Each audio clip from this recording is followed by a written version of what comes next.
for this video mga idol. So dito na naman tayo po pwesto sa extra hot products po. Ito po yung pinaka the best na canton dito namin.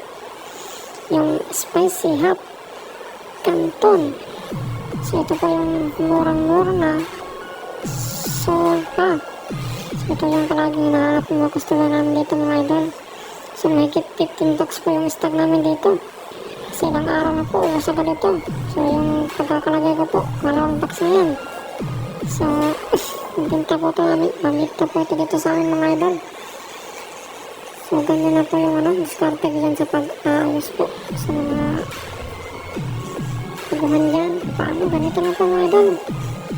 So ganito lang po yung pag-aayos ng extra hot products po. So napakasimple lang po mga idol. So sa mga gusto matuto dyan, so gayahin nyo lang po, linaw na linaw po. Parang relasyon yung linaw.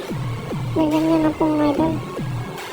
So ganyan na po yung teknik ko dyan sa diskarte ko sa pag-ayos po nito ng pasit canton na extra hot po. So maraming salamat mga idol ha. So sa mga gusto matuto dyan, gayahin nyo lang po yun. Malilak lang po yan, apatan, saka dalawang. Ganyan na po ka-basic mga idol. So maraming salamat mga idol. So ganyan na po yung diskarte natin dyan.